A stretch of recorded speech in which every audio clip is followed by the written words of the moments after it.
Courtside of the Virtual Hardwood is the NLSC Podcast. This is episode 485. I am Andrew in our forum, Andrew NLSC on Twitter. Joining me as always, my co-host Derek, DV3 in our forum, and DV3G and DV384 on Twitter. Derek, good to be talking to you as always.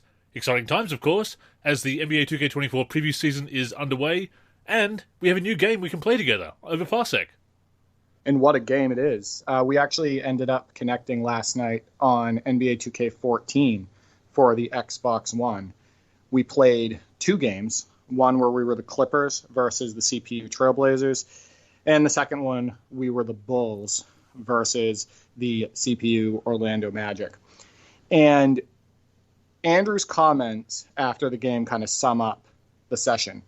It was a great session. He stated, "So are we haters? Is everyone wrong?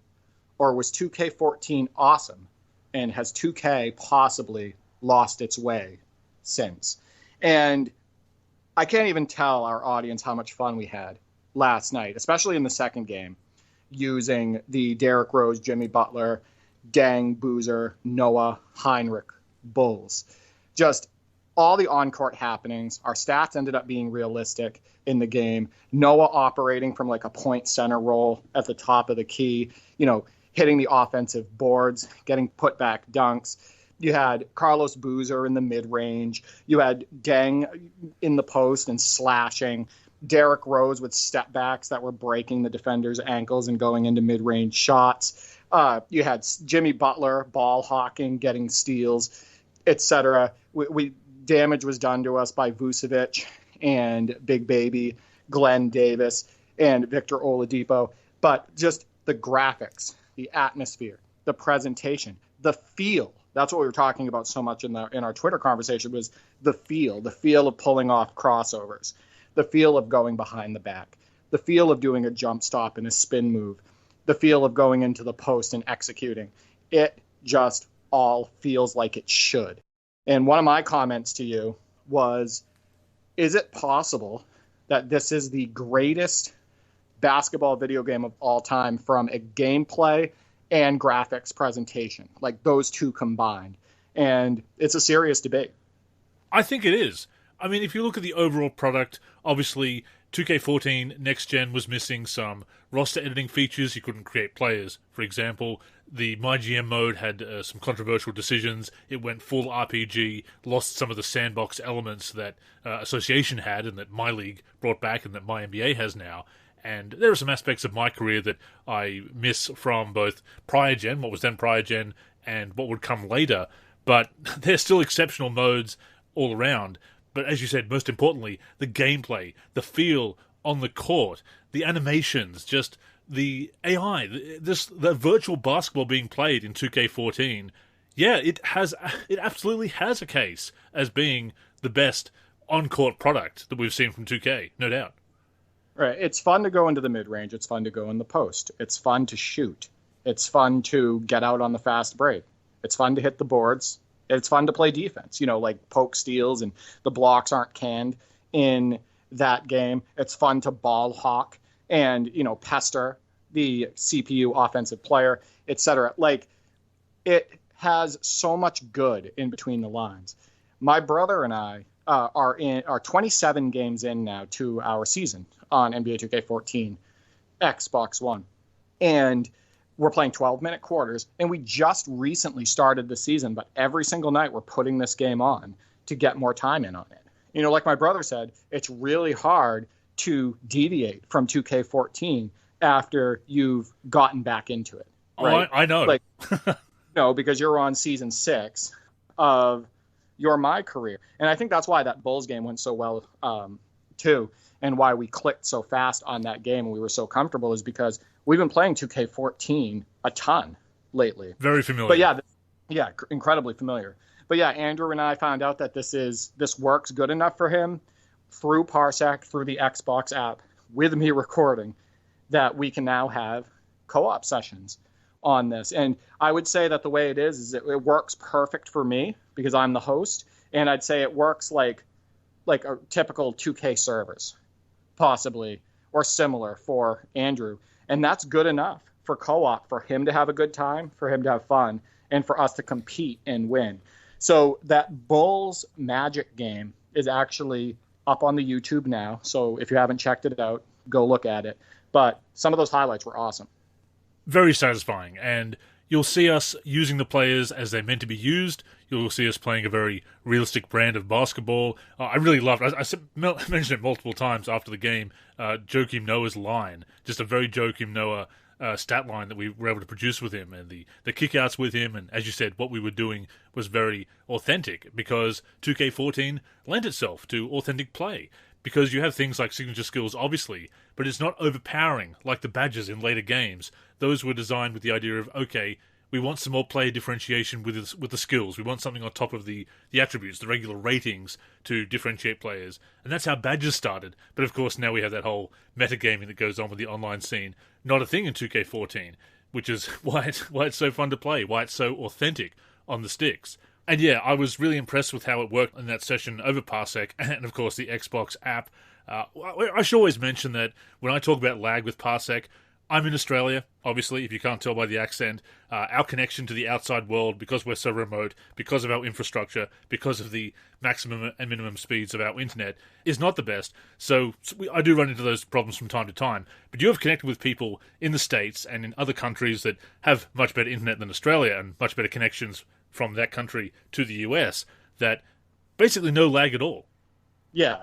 I mean, the majority of people that I connect with, it's like they're in the room playing. Rub it in. They just they have above average or great Wi-Fi. But the fact that we can do that with you living on the opposite side of the world, and like you stated in our Twitter chat, that you can actually have fun and it's a very enjoyable experience. Yeah. And you make plays, it just blows me away, and it speaks to the quality of Parsec and that Xbox app, and how lightweight Elgato is, right? Of course. As well. But a few highlights that you want to keep an eye out for on that video. I did a behind-the-back dribble with Derrick Rose that had the defender fall, so I broke his ankles. There was a Joakim Noah tip dunk off of a Taj Gibson miss, a monster two-handed dunk.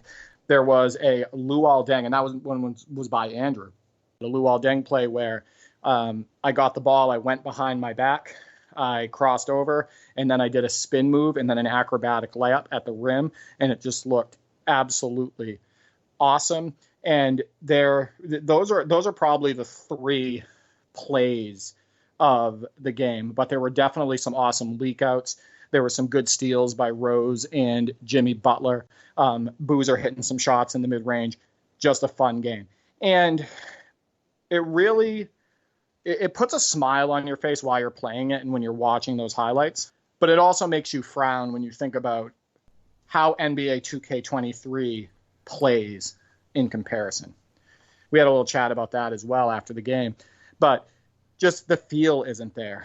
And there's just so much suction in 2K23, and the foot planning is poor, and you can't stop on a dime the same way you can in NBA 2K14.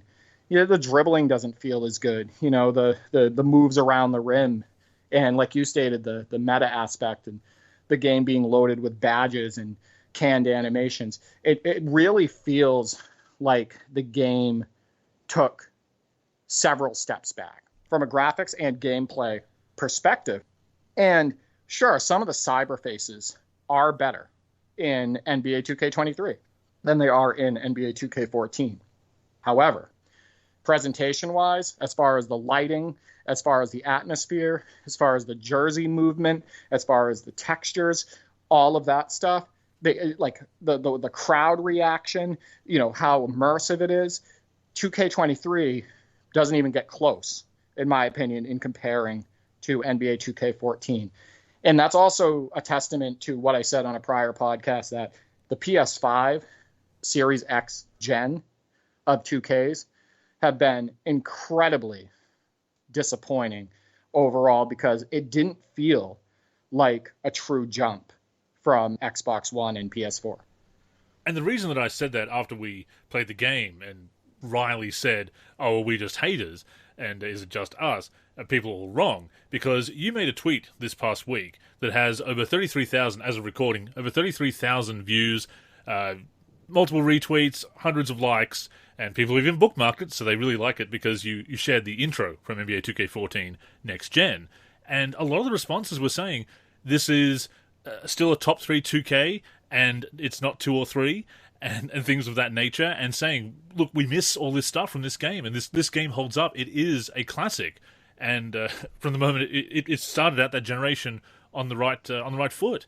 So it's not just us, and people can see how the game has gone backwards, how it has been affected by that focus on the online scene, and the lack of authenticity, the changes in the motion system, obviously, the graphics. A lot of people mentioned the lighting, of course, and the models and everything else about the visuals, the presentation. You can see that all on display from the OMG trailer right through to the intro, to, of course, playing the game itself. And once again, check out those highlights on our channel from that game. I think you'll be very entertained by them, to say the very least. So it's not just us, and it's not hating, and it's not just nostalgia. And I hate how people say that, Derek, and I know you hate it as well, writing off critique by just saying, oh, you're stuck in the past, oh, it's just nostalgia. Yes, some things weren't as good as we remember. Yes, nostalgia can cloud our memories of some of the bad stuff until you go back and look at it and realize, okay, some of that stuff wasn't as good. But some stuff really was that good. And 2K14 is in that category for all the reasons you mentioned. The responses to that tweet just sum it up.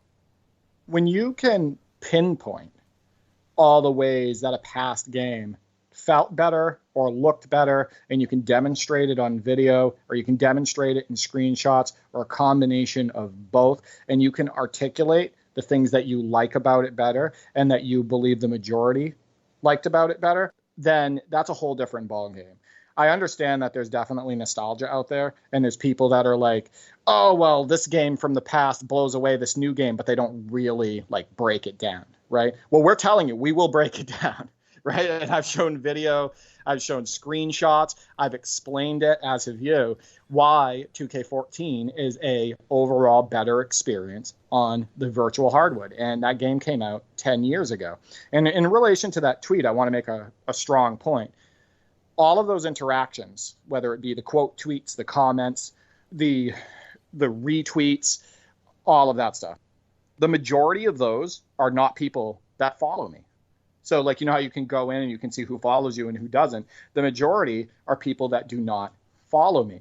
These are just basketball gamers out there. And 99.9% of those tweets are positive in favor of NBA 2K14. People saying, this game looks amazing. What happened in the newest 2Ks? Where are the jersey physics today? Why is the lighting worse today? Why are the textures better on NBA 2K14? Why does this game look better than the newest 2Ks? So the thing is that's why I said on a prior podcast that, you know, you don't always go with popular opinion, right? Because people are wired differently. People are going to have, you know, there's going to be people that like something that obviously the majority of people don't like, or vice versa. But when you see that many favorable reactions and all people saying like the same versions of the same praise or the same critiques to NBA 2K23 and NBA 2K14, you better take notice. Well, it's critical consensus, right? Basically, critical consensus. That's a good way to put it. But yeah, I mean, I know that you have some of those responses in front of you related to that tweet if you wanted to read a few of them. But yeah, I think that it's telling. It's telling that when you look at an NBA 2K14 video on YouTube, look at the comments and look at all the positive comments. It's almost all positive. Now go look at like a 2K22 or 2K23 or 2K21 gameplay video or 2K18, and you get a lot of negative. There's a reason for that. That's the point I'm trying to make. Well, to that point, Lagoa, a modder in our community, of course, says at that time, 2K was still making the game with a real NBA experience in mind. Today, it is an online sports game, which is somewhat reminiscent of professional basketball. And that's something that we've talked about recently, Derek, that focus on the online scene and making it like every other competitive game, fighting game, as you've said before, as opposed to that authentic NBA experience. We're not the only people that are noticing that. Right. Today, it's more about skateboards and backpacks, right? And how you're going to get around the city and left, right, cheese, yeah. and what you're wearing, and the most basic, simple way of playing basketball, which isn't even a representation of real basketball, like you say, the side to side strategy, quote unquote strategy that takes place. Yeah, I mean, NBA 2K14 was made, you can tell, for the love of the NBA and for the love of basketball and for basketball fans, for people who love the sport. It wasn't trying to be something that it shouldn't be, right? It wasn't trying to escape from the basketball genre, the NBA genre. So no, I definitely agree with him. And this person on Twitter, at Mello_J3, who doesn't follow either of us, did respond. They do have some mutual follows that I guess they saw it being retweeted. Says, I still play 14 till this day because these new 2Ks are boring, overpriced, and trying to push VC down our throats. Costs too much to make a player. Not saying we've got to be maxed out on 100k VC, but damn, it shouldn't cost damn near 400k to be an 85. And yeah, I mean, we've obviously spoken about microtransactions so often before, but it continues to be an issue, which is why we do bring it up. And clearly we're not the only people thinking that. And it doesn't come down to being broke or not understanding business or anything else that the shills and apologists say with their mouthful of boot, Derek. I talked about that in the Friday 5 this past week, the devious practices and how it's and how they are so often excused and apologized for, all the apologists and shills. So, but it's right there. People play that game because the grind isn't there, because it is a fun journey. And yeah, that's why I'm in year 6 of 2K14 my career, because it is a fun journey. It's not just, I have to maximize my VC earnings by doing this quest, or if I do the daily logins and get the bonus VC here and there, and how do I grind for VC the most efficiently and effectively to grind at my player, or I could just pay for it. There's none of that stuff. It's just fun, on-court action, and the stepping into the shoes of an NBA player and having this multi-season experience, which has been so special, so exciting for more than, I guess, going on 2 years now, that, yeah, other people feel the same way. When 2K14 was new, whether it was, the PC version, or the Xbox One PS4 version, you didn't go onto that game and get flooded with gambling mechanics, right? With flashy lights. You didn't feel like the game was trying to take advantage of you, that the company, you didn't feel like the company was trying to take advantage of you. You felt like with the base game that you had basically all that you needed, and you could just hit the hardwood or the blacktop and have fun. The problem is that you get into the newest 2Ks, ever since 2K18 really, and you're hit with all those flashing lights. You're hit with the microtransaction push. It's virtual currency this, virtual currency that. It's how much money can we get you to spend? And it's just, it's a shame. But Andrew, it's also partly why we love going back and playing these classics, right? Because we don't have to worry about that. We can just sit back, relax, and have a virtual hardwood experience without all the BS. Exactly. And again, we're not alone. You see a lot of people saying that it was the most fun they've had, that it's underrated, that it's maybe the best 2K, as we brought up earlier in the show. They talk about the jersey physics, as you said. They're still saying it's the best looking 2K. So many comments saying that. So again, it's critical consensus. Exactly. I mean, if you read all of the comments, the show would be 3 hours long. Yeah, I totally agree. I think that one of the reasons why I posted that was it wasn't because there was nothing negative in that tweet about NBA 2K24, right? Or I didn't even mention NBA 2K23. All I did was show the audience the intro to NBA 2K14, which shows off some of the player movement. It shows off the graphics. It shows off the overall lighting. It shows that authenticity and that effort that they put in to the NBA side of the product and the basketball side of the product with NBA 2K14. And the reaction was, what the hell happened, right? It was the audience that brought up what the hell happened, not me, in that tweet. And like I said, most people that commented and shared and everything, they don't even follow me. So that was the audience initiating that. And I want to point something out. This isn't us being negative for the sake of being negative, because we love so many different NBA 2K games. We're talking about NBA 2K14 like it's the god of basketball games right now. So, like, the thing is that it's very important to critique where it's necessary with everything that's going on with the newer titles, right? When it's in relation to the microtransactions, when in relation to the suction, in relation to the awkward player movement transitions, with with the dribbling, with the ball warping on dribbles, etc. The canned moments, like, we need to talk about that. And if things have gone backwards in relation to graphics, atmosphere, presentation, etc., it's okay to bring that stuff up too, because we want the games to improve. Correct? In my opinion, there's no reason for a video game that was 10 years older than, roughly 10 years older than, say, NBA 2K23, which is 2K23 is the current title right now, should look better in so many ways and play that much better. No, absolutely not. And that's a common sentiment. Again, if you go back through that tweet that I retweeted, you can check that out on both of our timelines and see that we're definitely not alone in feeling that way. And both we and others in the community have expanded on that critique. And it's not just hating the new and feeling nostalgic for the old.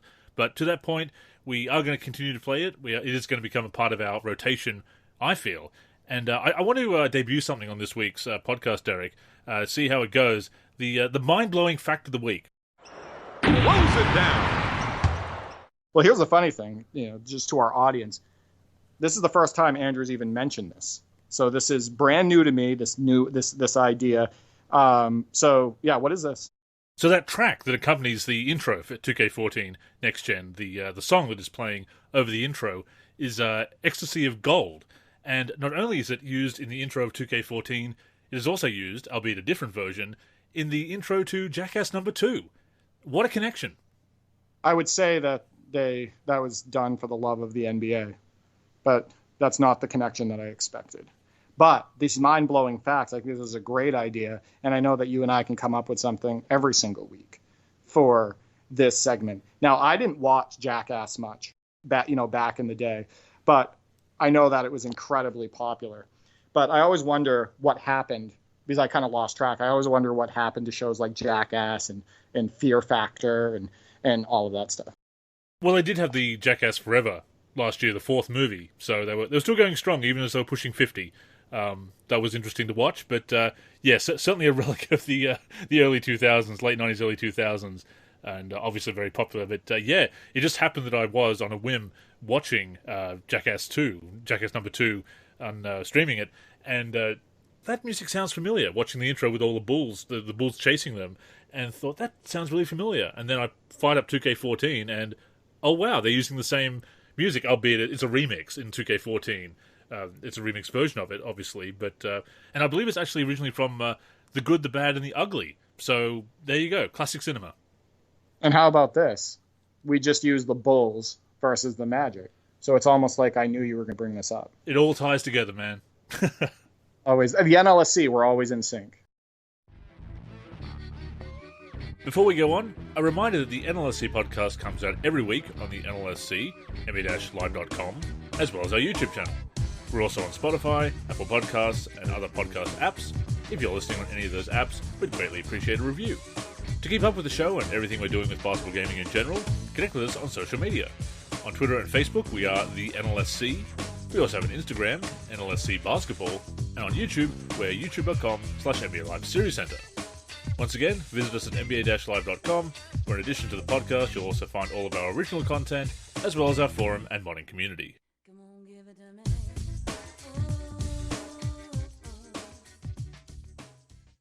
But yes, we have arrived at the NBA 2K24 preview season.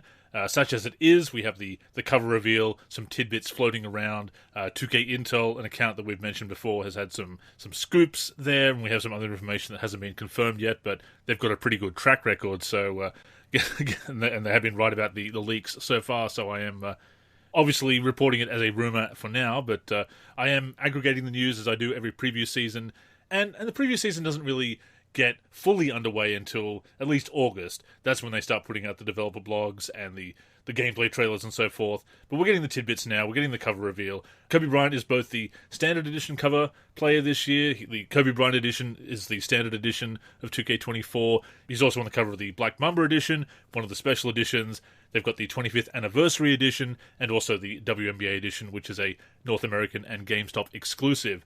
And the most expensive edition, the 25th anniversary edition, comes with the 1-year subscription to NBA League Pass, as it did last year. The pre-order bonuses have been revealed. Won't go down all of them. It's the same stuff, Derek. It's VC, MT, My Team packs, and cosmetic items and that kind of thing. And unless you're really into My Career or My Team, the pre-order bonuses aren't really a big deal, obviously. But there's some other interesting details that have been released as well. The release date, obviously, September 8th. There's reportedly going to be a Mamba Moments mode, similar to the Jordan Challenge. They've released the first screenshots of Kobe Bryant in the game. The next-gen version is going to have a feature called Pro Play, which is tech that's going to translate NBA footage into gameplay to deliver authentic animations and movement. Crossplay has been confirmed between PS5 and Xbox Series X/S, and the PC version, unfortunately, has basically been confirmed to be a last-gen, prior-gen, current-gen port. Same as PS4, Xbox One, basically. Interestingly, Nintendo Switch is not mentioned among the platforms, so that looks like that's done, but we are still getting a PC version, albeit a prior-gen, last-gen port. And yeah, that's about it for the moment. Just a few tidbits and the cover reveals at the beginning, but a little bit of info to sink our teeth into, Derek. Yeah, I guess I consider this preview season now because we're getting official news, right? So we're getting getting screenshots, yeah. Yeah, we're getting the screenshots. We're getting which, by the way, you look at those screenshots and the jersey is just completely stuck to Kobe. The textures look incredibly unrealistic. He has no muscle tone. It's like, not trying to be negative here, but again, are you telling me that those screenshots don't look like they could be on PS4? That's why I said the jump sounds like the whole thing about built from the ground up. And, outside of when you use that photo mode, that's in instant replay, the game really just doesn't pop any more than the PS4, Xbox One versions. And you can tell that the cyber faces and the body models and stuff like that are basically interchangeable between PS5 and PS4 gen, for like 2K23. So now for the positive is they did add crossplay between Xbox One and PS4, which is something that a lot of people were asking for. That way, people who have a Series X and people that have a PS5, now they can connect and play online and do all of that fun stuff together, and they can chat, all of that. Twice the toxicity. Right, but it is a feature that people were asking for. Absolutely, and it allows for more connecting, but yeah, more toxicity as well. And so that is a positive. And another positive is while the PC version isn't going to be a next-gen port, we are at least getting a release for the PC for NBA 2K24.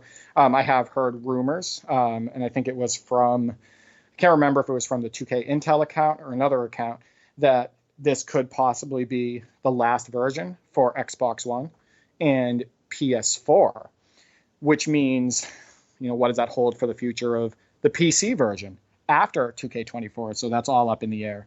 But I will say this.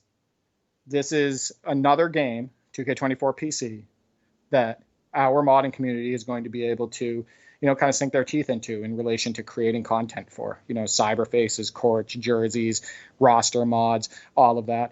And they are talking about enhancements to the gameplay, to that PC version, PS4 version, etc. And hopefully, fingers crossed, but I'm not thinking it's likely, hopefully the gameplay overall is stronger than it was on NBA 2K23. Maybe the AI is a little bit better. Maybe the animations are a little bit smoother. Maybe the animation transitions make more sense. Maybe there's less ball warping. Maybe it feels less canned, right? Am I optimistic that that's the case? No, I have a feeling it's going to play very similar to NBA 2K23, but here's to hoping. I mean, they did manage, to their credit, to put some next-gen stuff in 2K23, current gen, last gen, whatever, and PC. So the idea that they are going to try to innovate on that previous generation, there's a chance, obviously. I would hope that this Mamba Moments mode that that's been leaked, that's going to be on all versions of the game, just like the Jordan Challenge last year. Hopefully that is the case. Obviously, My Team content is going to be identical because there is cross-generation progression on the PlayStation and Xbox consoles, and the PC version gets the same content on My Team. So I'm not sure about My NBA Eras coming as a fully fledged mode and replacing and My NBA replacing My League and My GM. But one thing they could do, and this has not been reported, this is me hoping here, that they at least give us access to those rosters in the PC version as well. So obviously we can make up for missing content like that with mods, as we've been doing for decades now. But if we can get some of that extra stuff, so much the better. But if this is the last year for PS4 and Xbox One, and we've talked about that before, and when we think that might end, and we're kind of getting to that time, I think, Derek, where we said we thought we might lose that version of the game, or that version might end. And yeah, that does bring up some concerns about the future of the PC version, but hopefully next year. And I have a full pros and cons list related to the 2K24 coming to PC and being a last-gen port. Like, there's definitely still a lot of good things about it, and I'm going to go over that list in a moment. And I also have a short list of reasons why I believe they decided to forego putting the next-gen version of 2K24 on PC. So let's first start out with the why. So I believe there are several reasons why we didn't get next-gen. Number one, online cheating. I think that 2K may have felt that they needed to add crossplay to the PC version if it was made next-gen, meaning that they would have had to combat online cheating at a scale that they have not had to combat before. I think you would agree that online cheating is obviously a major concern, and they don't want that PC online cheating scene to infiltrate the PS5 Series X versions of the game. Oh, absolutely, and it absolutely would. If you bring in crossplay, you are definitely going to have to deal with that. Again, there's so many problems with the toxicity of the online scene as it is, without throwing the hacking that happens on PC into the mix as well. And obviously that needs to be curbed on PC anyway. And they did bring in some anti-cheat measures in recent months, which have also necessitated changes to the hook, which Luya did manage to do, which was obviously good news for the modding scene. And of course, we do differentiate between modding and hacking. Modding is making awesome mods, custom rosters, retro rosters, NCAA conversions, all that kind of stuff, whereas hacking is cheating. There is a distinction. People try and conflate the two. No, they are different things. And you absolutely do need to curb that cheating that goes on. And yeah, if you bring in crossplay, it's going to be a disaster for everyone. So yeah, I definitely see that as a reason. Right. I think it was Mahmood Studios, so Mood on Twitter, that had stated, they could have given next gen to 2K24 PC and just not allowed the crossplay feature, right? Like, that's technically something that they could have done. Made it so the PC gamers did get the, next gen look and feel and, all the menus, all of that stuff. But at the same time, they wouldn't be allowed to connect to PS5 Series X users online. He also put out a tweet, kind of like in frustration that, the PC community was left behind again, and feeling like the PC community was slighted because it's a last-gen version once again on that platform. And like you said, I think there's a confusion. He has absolutely no intent on cheating. The majority of modders and the people in the NLSC community, their intent isn't to go online and cheat. Their intent is to create great mods, cyberfaces, jerseys. It's against our rules to ask about that, actually. And we actually have that against the rules on the NLSC as far as the cheating aspect goes. Yep. But look at the comments to his tweet where he showed frustration. People were like, no, PC gamers, all you guys do is cheat. All you 2K PC gamers do is cheat. All you guys do is go online and ruin the experience for everybody else. So there is that thought process and that stigma around PC gamers, 2K PC gamers. So that was unfortunate to see. So number two, in the why, I said low priority. So I think the majority of 2K gamers are still on console, meaning that by putting more time and resources into the console versions and making the PC version once again last gen, they believe that it would not hurt their bottom line. We know how much they're about money, Andrew, and how much the suits are about money. Just look at the microtransaction push. I just honestly believe that part of this is that, just like with the classic teams, right, in the My NBA eras, how those are low priority, the accuracy of those, because they know that, they don't have to put in all of the work because it's not going to hurt their bottom line if they don't. It's the same reason, it could be one of the same reasons why we're not getting a next-gen PC version, because there's not that big of a PC gamer base. It pales in comparison to the console space, and they want to put all their time and resources, or most of them, into the console space. I mean, that's definitely true, because the consoles are where the majority of the user base are, and has been for years. The PC is kind of a niche within a niche, as we've said before. An interesting comment here from Reality TV says that they're happy with the decision, actually. Says, good, because as a next-gen gamer, I already felt they were spread too thin. PC has hundreds of games, maybe thousands, that console doesn't have at least. At least they will have any version of this console game. And I'm calling it a console game? I mean, obviously it is a console game. Yeah, I don't know about that one, Derek. Well, I don't agree with that at all. And one of the biggest reasons I don't agree with it is because if you take NBA 2K off of the PC space, we don't have a 5-on-5 sim basketball game, period. That means the entire PC base, the PC user base, does not have a new 5-on-5 basketball game to play. Oh, for sure. How is it not a PC game either? We've had PC basketball games for years. At what point did basketball video games become exclusive just to console gamers? Tell me how that makes any sense. That's a console versus PC argument, isn't it? It really is, and there's a lot of that as well, and a lot of sticking their noses up, even from the PC community, right? Oh, yeah, both sides are toxic, yeah. Absolutely. So the third one is modding. So it is not just possible; it is a fact that the developers and suits at 2K Sports know all about the modding community, and how, like, a lot of them use the mods from the community on the PC versions. They know that we break into the files and how we break into the files. They know that we export the textures and try to improve the game's appearance. It is possible. I don't know this for a fact, but it's obviously something worth discussing. It is possible that they do not want the modding community getting into these next-gen files, as it would be plastered all over social media, that the textures, faces, etc. are basically the same between PS4 and PS5 gen, and that these games were hardly built from the ground up. Again, I'm not saying that's likely, but I am saying it's possible. And as you know, they know that we can break into these files and see everything that they're doing. Absolutely. And of course, from a legal perspective and a licensing perspective, what we do with modding, we do add players that aren't licensed. They aren't being compensated for their appearance. That's why they're not in the game. They're not being compensated to appear in the game. They don't get compensated to appear in mods, obviously. So people sometimes ask, why are games like Fallout, for example, Fallout 3, Fallout New Vegas, Fallout 4, why do they have official modding tools that Bethesda provides to the community to make these detailed mods? And the reason is that Bethesda owns Fallout. The only thing that they're licensing are things like songs on the in-game radio. So they own all those assets. They made that game. They're not dealing with somebody else's intellectual property, as is the case with the NBA. So yeah, that's absolutely another reason why they could be concerned about modding.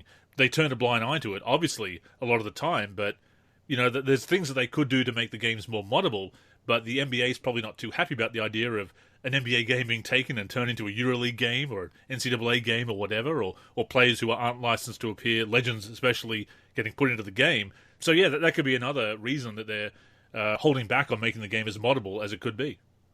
Well, you say they turn maybe a blind eye to it, but in my opinion, they absolutely do not. I mean, I think oftentimes they're helping these YouTubers like Dom2K and Dominus and whatnot, who have hundreds of thousands of followers posting, PC modded content, whether it be related to Disney characters, superheroes, Dragon Ball Z, all of that stuff, which I know Dom2K gets into and posts those videos as well. I'm not saying that the 2K is in direct contact with all of these influencers, but I believe that they are very aware of these people, and they absolutely mind that content being out there as long as it can't be put back on them. It helps promote the game. It helps promote the product. It helps get NBA 2K in people's heads, in their living rooms. It basically helps their sales. Let's be completely honest with you. It absolutely helps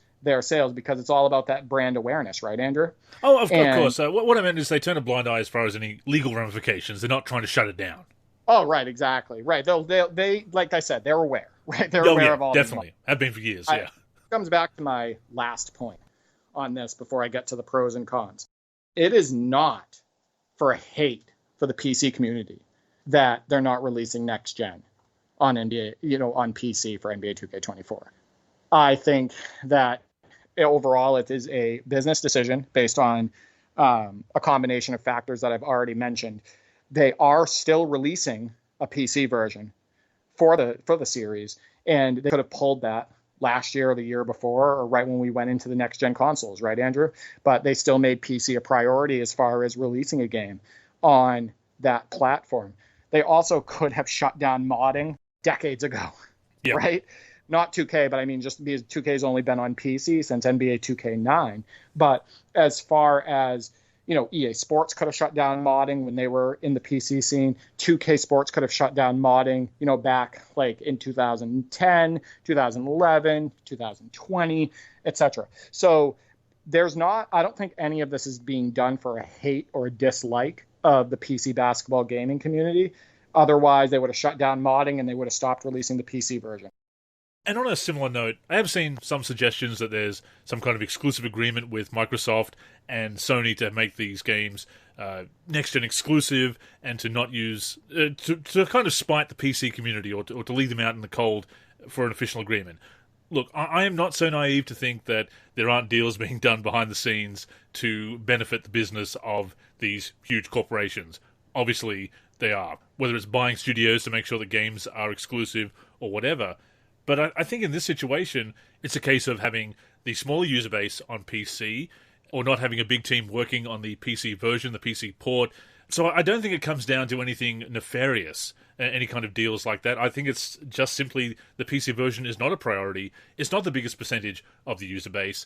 So it's more a case of, as you say, it's not that they don't care completely because obviously they are releasing that PC version, but not caring enough, if you will, to or not having the resources and not being able to justify putting the resources into doing that.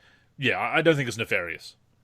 Right, I think it's just PC version isn't high priority. Yeah, and at the same time that can make PC gamers in itself feel slighted. Oh, it's still bad news. Don't get me wrong. It's just I don't think it's this evil plot that some people are suggesting, and I understand. Again, I'm not so naive that these things can't happen or don't happen, but. In this case, it's there's just too many other explanations that don't assume that that's going on. I mean, it is bad news, but my next section, Andrew, is the pros to us getting a last-gen version on PC. So pros, we are getting a PC version. Many thought that 2K may stop releasing on the PC, but this is clearly not the case. However, I am seeing rumblings, again, like I stated before, about 2K24 being the last Xbox One PS4 version of the game. So next year will be really interesting. Next pro is a different gameplay experience from next gen. For better or for worse, last gen 2K23 didn't play exactly like next gen 2K23, and some even stated they liked the gameplay experience on PC more. One of the pros to the PC version over the next gen version was better foot planning. There was less skating, less sliding. The next pro is good chance that many mods for 2K23 will be compatible with 2K24. And tools may be compatible and or just need minor tweaking. This will allow for the community to hit the ground running with mods soon after the game is released. So that's a really strong pro. Another pro is that it's another year of proving that much of the community is as talented and often more talented from an art creation perspective over people who officially work for 2K, from cyberfaces to courts to jerseys to more creative looking menus. The community always shows out. And I think one of their goals is try to make the game look the best it possibly can. And then lastly, with PC not being next gen and not invited to the cross-play party, console gamers do not have to worry about cheating online. So I'd say that there's definitely pros to us still getting a PC version and it being last gen. Well, having those resources for modding, the tools that can be possibly already compatible with the files, or they just need a few updates. Obviously, a few things need to be updated for roster editing and so forth, but a lot of the tools are still compatible, or they will be compatible very soon, hopefully, thanks to people like Luya. So that is definitely an advantage, and we've taken advantage of those similarities for years now. The same thing happened with the NBA Live modding back in its heyday, having those familiar tools and those familiar techniques. So yeah, that is definitely an advantage. Yeah, and I also think that it's helpful for, the Parsec community, right? We're getting a PC release, and now people like King J Mace can move on to NBA 2K24 and do his Elite Street League on that, and most of the assets from NBA 2K23 will work. And we already know that those games work great, over Parsec and connecting with the community. So that's another advantage. As far as cons to us getting a last-gen version on PC for 2K24, so with the move to next gen still not happening, even during a time where EA titles on PC have made the move, and even 2K titles like the WWE series, it makes people who prefer playing on PC and those who mod wonder about the future of hoop gaming on the PC. And as you know, there's been many titles now, like ones I just mentioned, etc., that have moved to next gen on PC. So we know that it's not a hardware issue, right? We know that it's not that these companies think that the PC community isn't going, the average person who owns a gaming PC isn't going to be able to run these games. Now it's more about priority, right? Is it a high priority to get this specific title to be next gen on the PC? So to continue with the cons, the PC community does not get next gen graphics. Now, do I think it's a jump or a big jump over PS4, Xbox One gen? Not necessarily. However, people wanted to get that new lighting, right? The modding community wanted to get their hands on that new lighting and some of the differences in the graphics and be able to, experience that on the virtual hardwood and then also mod through it. So the PC community does not get those next gen graphics. The PC community does not get my NBA errors. From my understanding, if it's a last-gen port, once again, they're not going to go through the trouble of getting the last-gen consoles up to date with all the my NBA errors stuff. So while it hasn't been officially announced that my NBA errors is not going to be in 2K24 PC, my assumption and full expectation is that it will not be included. Same, yeah. Because you have to, because we Leftos gave us some insight into this when he was on the show a couple of years ago, that a lot of the modes like that are designed around the idea that certain things are constant, like the number of teams and so forth. So they have to rewrite a lot of stuff. You can't just copy and paste the code from my NBA Next Gen into Last Gen. I'm sure Last Gen could probably handle that, but you've got to rewrite all that code, and if there is a smaller team working on that game, and of course it's outsourced to a different studio, which I do think Visual Concepts Take-Two does own that studio now, but it's still outsourced to a different team to do that, then having to rewrite all that code and get that working with the existing tech, possible, but is it worth the time, effort, and money to do that? And 2K probably doesn't feel that it is, so probably not. But like I said, hopefully we can at least get the My NBA Era's rosters in the game. That would be something. Yeah, I doubt it. Yeah, same. I'd love to see it, but I doubt it, yeah. Right. So a couple more. The PC community does not get the same My Career options of Next Gen. So I know they bring some of the stuff over, but the options that are on Next Gen are going to be quite a bit different and differ in general from what PC community members get. Also, modders were ready to sink their teeth into a new modding experience, as they have been modding the PS4 gen of 2Ks for 8 years now, since 2K15, and they are still now modding PS4 2Ks. So, yeah, that's pretty much it. I'm still going to get the PC version. I'm still going to get the console version. I always double up every single year. I have the money to do so. And we're collectors, Andrew. That's right. Where we each year for each one of the platforms, etc. I may even get the League Pass version because I want to start watching more basketball with my brother. So one of the versions I get may be the $150 version because it's cheaper to get League Pass that way than it is to just get it outside of NBA 2K, right? So that is something that I'm going to consider. And before we get to some of the community responses, and once again, great response to the prompt that you put out there about this news about the PC version, were you surprised by this? So was I surprised that we got a last-gen port on PC for 2K24? Yeah. Yes. I mentioned many podcasts ago that I thought because the WWE series was being, the next-gen version was being ported to the PC, Madden this year is next-gen on PC. I believe their soccer series is as well, that I thought that 2K would see all of this, know all of this, obviously, and realize that it was time for the next-gen version to be on PC for their basketball series. And it didn't happen. So, yeah, I am surprised. It is not what I expected, and I do feel bad for the PC community.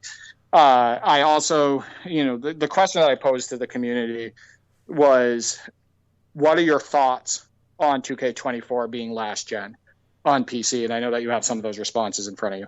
Absolutely, and we'll get to those momentarily. I just want to say that I was a little surprised as well, especially with games like WWE 2K23 being that next-gen port this year. It seemed like a more promising indication. At the same time, I was keeping my expectations fairly low, so I'm not totally shocked, but obviously there is disappointment there, as you can see from these responses. To that point, Juicy Shackmeat says, I think 2K Sports dropped the ball again. Weird that they allowed WWE 2K23 this year to be a next-gen port on PC, even while it's selling well on the consoles. Yeah, I mean, that's the point, that I just made, and I completely agree. It's surprising. I do think that they dropped the ball. I think that, getting next-gen on PC for the 2K series would have created one hell of a buzz. I think that it would have restored some faith in 2K with that PC crowd, or much of the PC crowd that has kind of been frustrated with the company over recent years. I think it's a missed opportunity. And King J Mace says, I'm disappointed, but at the same time, it's not all bad. I can truly detail my mod folders on 23. SI_02_ says, considering how all sports games from EA and 2K going next gen on PC, it's pretty clear that there isn't any technical issues and that they don't want to put it on PC for whatever reason. It's disrespectful to the PC community, but business is business. Mahmood, modder in our community, of course, says, I can understand why they've done this, but they need to give the PC community more than a copy-paste FAQ response. Something more that would quell concerns and make us excited for the future of the platform. And yeah, I think that sums it up pretty well. You know what I love about all these responses is that they are remaining optimistic, right? But they're also being detailed about their feelings, right? It's not just like, 2K is trash or what the hell, yeah. 2K, et cetera. So I know that every now and then, we do see responses like that. But if you've noticed, from all those three responses that you just read, they're basically trying to be optimistic. They're going to try to be positive, and they're going to put their best foot forward and try to, enjoy 2K24.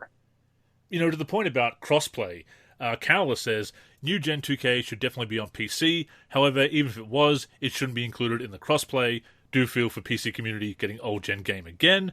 And similarly, Tavion says, I think PC gets a bad rap just because when you think of 2K on PC, people assume that hacking will happen. It's funny. They're talking about hacking. They're talking about online cheating and stuff, and the PC gets a bad rap for that. But what is it about gaming in 2023 that everybody only thinks about online? That everybody only thinks about playing online? What about the people that play all the offline content? Yeah. Right? What about the people that play now, that do my NBAs or on PS4 Gen My Leagues? What about the people that go onto the blacktop and everything? I think it's ridiculous that when people think of NBA 2K now, most of the time they only think of my career and, playing at the park and in the city and all of that stuff. And they're not talking about play now. They're not talking about all those people who are playing offline or even people that play online the right way. It's all about hacking, and it's all about cheating, and it's all about this and that. And that's unfortunate that the PC crowd gets that type of rap, because a lot of the community, and I would say the majority of the community, wants to just, play the game, play the offline modes, every now and then get an online game in, a fair online game, and then, a good portion wants to mod the games. So it's unfortunately that PC gets that rap. Avery says, disappointed to say the least. Void Joint says it's disrespectful. On the other hand, Snake says, I'm so happy there's so much more work to be done in 2K23. So obviously there are going to be people who stick with 2K23 if they don't feel there's a need to upgrade to 2K24, if they don't feel the content or the improvements to gameplay are worth it, and they're happy with 2K23, they will stick with that. And we have seen that happening with a lot of games over the years. Obviously, 2K14 modding scene is been active for going on 10 years now, and 2K20 with Thundershack's roster, etc. People do stick with games. We see more people move on every year, probably because there is incentive with the live service content and other upgrades that they do each and every year, the new content, etc. But yeah, we might see some more people sticking with 2K23. It'll be interesting to see. Well, there's also incentive in relation to content creation to move on to the newest title, because if you're creating NBA 2K23, 2K22 videos while NBA 2K24 is out, you're not going to get even close to the number of views or interactions, etc. So even though 2K24 on PC is a last-gen port, the majority of PC gamers are going to move on to that one for the sheer fact that if they want to upload to YouTube, right? If they want to, talk about the game on Twitter or upload to Twitter or other platforms, Instagram, Facebook, etc., they want to get as much interaction as possible with that content. But to Snake's point, Snake stated, good, now there's a lot more to be done on NBA 2K23. Well, my rebuttal to that kind of is that, 2K23 was going to be there anyway, right? Yeah. So it's not like 2K23 was going to disappear. People could have continued to work on that game through 2K24, whether it was next gen or last gen. And I think that if people were already working on mods for 2K23 and they were knee deep in them and, progressing and whatnot, they probably were going to continue to work on them and try to finish them anyway. So that's my stance on that. And finally, one more response from over on our Facebook page. Harold says, Ronnie 2K is crapping on PC players. Now, that's not Ronnie's decision, as most things aren't, but I always do get a chuckle out of a bit of Ronnie bashing. Yeah, I think he has absolutely nothing to do with this. As far as us getting a last-gen port on PC, I'm not sure of any comments he said in the past in relation to negative comments about the PC basketball gaming community or anything like that. Maybe I'd have to go watch some Ronnie 2K videos from the past, which I won't. I do want to. I'm not really a big fan of him on screen, etc. I'm not really a big fan of his personality. His style, I would say. Yeah. His style, right, exactly. But, thank you to the community for all the responses. We are happy that we're getting a PC version, right, Andrew? We're happy we're getting a PC version, but we feel for the community that it wasn't next gen. Exactly. Better than no PC version at all, but understandable disappointment. And look, some people have their own speculation as to why. We may agree or disagree on that, but this is the hand that we've been dealt, obviously, with the PC version, and I'm sure we'll make the best of it. As far as next gen, that's where we're going to see most of the innovations. This new Pro Play feature, Derek, that sounds like they're going to be able to mocap from footage, is interesting. Somebody in the forum asked about that and what we think it means. And my speculation is that it's basically going to be that they're going to be able to mocap some moves from both old footage, or if something cool happens during the season, they'll be able to just take the footage of that and turn that into an animation that they put into the game. And they're talking about more authenticity, more realism in the movement and the animations. That remains to be seen, obviously. We have seen that promise before, obviously. But could be a cool new way to get animations in the game. Yeah, I mean, it reminds me of NBA Live 09 Dynamic DNA, but with a twist. Yeah. Right?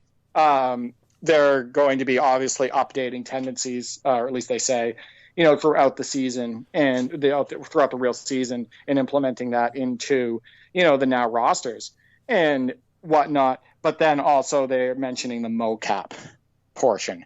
And obviously that's cool. So let's say Anthony Edwards pulls off a move that you've never seen before, like a type of dunk that you've never seen before. And then you're losing your mind over that highlight. And you're like, oh my God, I've never seen that type of dunk before in a game. That is a ridiculous dunk. Now you can go to the virtual hardwood and try to do that Anthony Edwards dunk and whatnot. So I think that it has a lot of potential, but I want to see the execution. For sure, and we will be learning more about the game in the coming weeks. As I said, history suggests that we're not going to be learning anything of substance until August. That's when they usually put out their roadmap. Or late July, they put out their roadmap of what to expect over the coming weeks of developer blogs and so forth, or at least that's what they did last year. I imagine they'll be doing something similar this year and rolling out the information in a very similar way. We will, of course, aggregate that news on the NLSC, post about it in the forum, and talk about it here on the podcast. But always a little bit of excitement with the previous season, Derek. I mean, I am cynical, jaded to a certain extent about it, certainly taking things with a grain of salt, but it's fascinating to see, and we want these games to be great. We're talking about 2K14 holding up and standing the test of time. We want new games to do that too, so it'd be great if 2K24 can be that as well. You know, that's going to be great.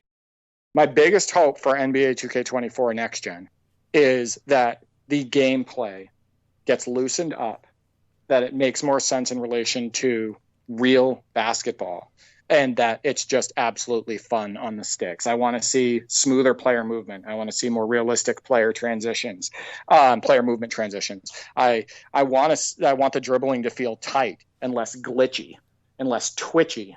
I want shooting. I want the game to be released with a normal release option instead of just late and early. That's ridiculous. I can't believe the game went through production without a normal release option for jump shots. So I want shooting to feel good, and I just want a little bit less suction as well. But I'm not hopeful of that. I think that the space is still, firmly theirs. They're the only company creating a 5-on-5 sim basketball game. And so I think that they can get away with cutting corners and experimenting as far as with, the game and the gambling mechanics and how to get people to spend more money. I don't think there's this feverish push to make a dramatic change to the gameplay. Unfortunately, I think that 2K24 Next Gen is going to just play very much like 2K23. And I'm not going to hate that. I did like 2K23, but at the same time, I do want to see that improvement. I want to see that looser feel on the controls, that smoothness. And look, they're talking about that with Pro Play. That is going to be next gen only, obviously. But if they can make improvements in that regard, then yeah, it's going to be a pretty solid game. But we want spectacular. We want 2K14 level blowing us away and really taking advantage of that next gen technology. So we can but wait and see. It's going to be interesting to see what they roll out over the coming weeks. The previous season ain't what it used to be, unfortunately, when we had the two games going head-to-head. Even when Live was not doing the best in the 8th generation, it was still interesting to get that flow of news throughout June, July, August, September. So we are missing that these days, but hopefully it will still be a fun ride nevertheless. Those devious practices are going to be there, the ones I talked about in the Friday 5 last week. The aspects of the game that try to prey on FOMO, the daily login bonuses that kind of promise great things, and sometimes you get some cool rewards from them, but it also gets you to log into the game every day and try for those login bonuses, and it gets the engagement numbers up, obviously, and it's that taste of a better reward, and oh look, 1,000 VC, you can get the next upgrade, and if you want another upgrade, how about you pay more for even more VC, so that you can upgrade even quicker. So those practices that they seem to be benign at first glance, but they can be very devious. Yeah, and we also still don't have realistic shoelace physics. Of course, either. I was going to say. I mean, we're probably not going to get that until PS10. That's and you're thinking of getting the most expensive edition without confirmation of shoelace physics. Unbelievable. Andrew just wants to see the player reach down to tie his shoe and actually pick up the lace with his fingers and physically watch him tie his shoe in a virtual basketball video game. That's Andrew's dream, and it just hasn't come yet, Andrew. Well, I mean, apparently we don't know anything about the game because we're just casuals, according to a tweet. And what this tweet that this sort of rather popular online gamer is saying is that simheads are the casuals and advocating for more left-right cheese and so forth. And yeah, so why not shoelace physics at this point? Yeah, I mean, I think we're the furthest thing from casual basketball gamers, Andrew. Right. Amount of titles that we own, the amount of different games, the different games that we play, and we're visiting the past titles, the current titles, we're uploading footage, we're breaking down the gameplay from games 20 to 30 years ago all the way up into present. So I would say we're the furthest thing from casuals. Yeah, if you're saying that people who are complaining about left-right cheese and treating the game like a fighting game and asking for more basketball strategy and realism don't know what they're talking about or that they're casuals, yeah, in fact, you're the problem. Not us, you're the problem. 100%.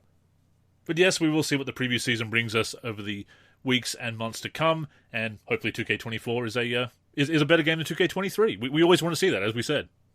Yeah, 100%. I always hope for the best each year, and I'm going to be getting those titles, and we will be uploading footage.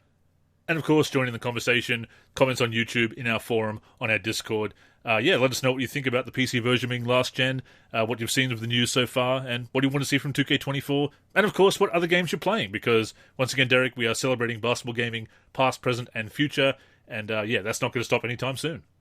No, I love the community interaction. I love listening to all your ideas in relation to, in your opinions, in relation to the newest games, the past games, etc. I love seeing your footage. So yeah, please stay in contact and, keep interacting. With that being said, that has brought us to the end of this week's show. As always, we thank you for tuning in and invite you to join us again next week, either on the NLSC, nb-live.com, our YouTube channel, or your podcast app of choice. In the meantime, please connect with us on social media. That's where you can get in touch with us and, of course, stay up to date with all of our content. So, Derek, go ahead and plug the handles. Yeah, you can reach me on Twitter at D43G and at D4384. I'm also on YouTube, D43, and on the NLSC, D43. I am Andrew in the forum and Andrew NLSC on Twitter. The NLSC is on Twitter and Facebook at the NLSC. We're also NLSC Basketball on Instagram and Threads. We're on YouTube at youtube.com/NBA Live Series Center. And of course, keep it locked to the NLSC itself, nb-live.com, for everything we do for basketball video games. So, thank you once again for tuning in, and until next time, I'm Andrew. And I'm Derek. Go get buckets, everyone.